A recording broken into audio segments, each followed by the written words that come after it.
Hi friends, good morning. Welcome back to my channel মিষ্টি মধুর blog চ্যানেলে তোমাদের সবাইকে জানাচ্ছি অনেক অনেক স্বাগত আর অনেক অনেক ভালোবাসা। তো সকাল সকাল দেখো আমরা ঘুম থেকে উঠেই চা খেয়ে বেরোয় পড়ছি।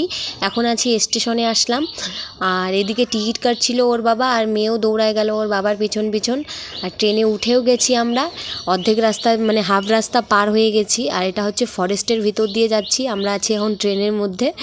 আর এদিকে ওর বাবা হচ্ছে দরজা দিয়ে দেখছিল বাইরের দৃশ্য, তো বাইরে যদি কিছু দেখতে পায় ওই জন্যই দেখছিল। ময়ূর টয়ূর অনেক কিছু দেখা যায়, তো এই ফরেস্টটার মধ্যে সব কিছুই আছে। তো এদিকে মা আর মেয়ে ওরাও জানলা দিয়ে দেখছিল ফরেস্টের ভিতরে যদি কিছু দেখতে পায় তার জন্য। আর আমরা দেখো সোজা চলে আসলাম অন্নপ্রাশন বাড়িতে। তো অন্নপ্রাশন বাড়িতে সোজা চলে আসলাম। এখন হচ্ছে এরা আসছে জল পড়তে, মানে জল নিতে আসছে, জল নিয়ে যেয়ে ওকে স্নান করাবে।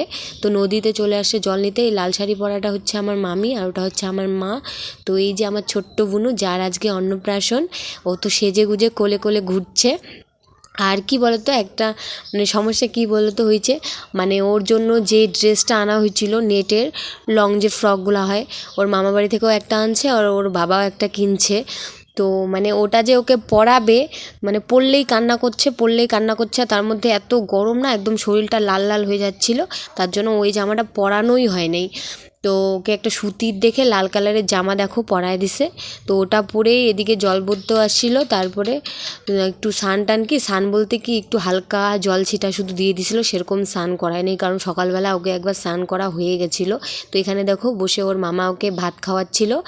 তো আমি না মানে অন্নপ্রাশন বাড়িতে মানে সেরকম কোনো ভিডিও করতেই পারিনি, কারণ এত আত্মীয় স্বজন ছিল, সবার সাথে গল্প করতে মানে এত আনন্দ মজাতে ছিলাম, মানে ভিডিও করার কথা আমার একদমই মনে ছিল না। যতটুকু অন্নপ্রাশনের ভিডিও করছি ততটুকুই তোমাদের সাথে শেয়ার করলাম।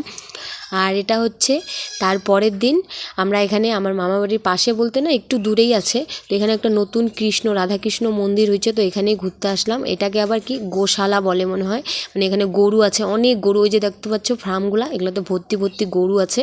তো গরু দুধ দেয়, ওগুলা মনে হয় বিক্রি টিক্রি করে কিনা আমি জানি না ঠিক। আর এই যে এটা হচ্ছে রাধাকৃষ্ণ মন্দির। তো সবাই মিলে পরের দিন ঘুরতে আসলাম টোটোতে করে। তো মেয়ে তো আইসেই দেখো আগে ওই যে ওইদিকে দেখো একটা মাটির মানে গাছ বানাইছে, তার মধ্যে ময়ূরগুলা বসাই দিছে। তো মেয়ে আইসেই আগে, আর এখানে দেখো একটা মেয়ে একটা ছেলে আছে, মানে তো ওখানেই চলে গেছে আমার মেয়ে দৌড়ায়। ওর ওইটা খুব পছন্দ হয়েছে, ও তো বারবার বলছিল মা আমি এই গাছটার মধ্যে উঠবো, মানে ময়ূরগুলা উপরে বসে আছে, ও ওখানে উঠতে চাচ্ছিলো, কিন্তু ওখানে কি ওঠা যায় বলো, ওটা হচ্ছে মাটির, আর যদি ভাঙ্গে পড়ে যায় তারপরে কি হবে। তো ওই যে দেখো মন্দিরটা কত সুন্দর লাগছে দেখো, আর যে কোনো মন্দিরই ছোট হোক বা বড় হোক খুবই সুন্দর লাগে। মন্দিরে গেলে মনটা শান্তি লাগে, মানে সেটা ছোট হোক বা বড় হোক। এই যে আমার বর আর যে আমার দিদুন ওই ঠাকুরকে দেওয়ার জন্য সন্দেশ নিয়ে আসছে, তো ওটা এখন ঠাকুরকে দিবে। তো ব্রাহ্মণ ওই সাইডে ছিল একটা রুমের মধ্যে, তো ব্রাহ্মণ আমাদের দেখেই চলে আসছে, মানে আসতেছে ব্রাহ্মণ। তো আমরা এখানে এসে একটু বসবো, তারপরে ব্রাহ্মণ চলে আসবে, মানে ও ডাকতেও হয়নি ব্রাহ্মণকে, ব্রাহ্মণ নিজে থেকে দেখেই চলে আসছে, জানে যে হয়তো পুজো দিতে আসছে। এই যে আমার দিদুন। তো যে দেখো আমার মা মেয়ে দুজনে ওরা ওইখান থেকে ঘুরে এখন আসছে আস্তে আস্তে, আর আমার মেয়ে যেখানে যাচ্ছে আমার মা পিছন পিছন ঘুরছে।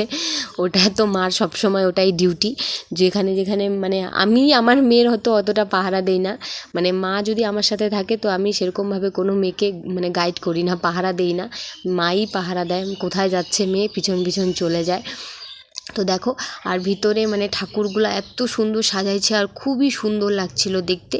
আর মেয়ে তো ওখানে ভিতরে ঢুকতে চাচ্ছিল, আমি ওকে মেয়েকে বললাম কি না মা ওখানে ঢুকো না, বকা দিবে, ওকে ওইটা বলে নিয়ে আসলাম ওখান থেকে।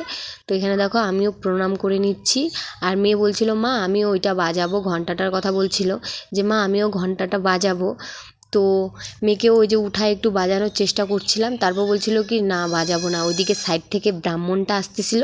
তো মেয়ে ভয় পাচ্ছিল, এই যে ব্রাহ্মণ দেখো চলে আসছে।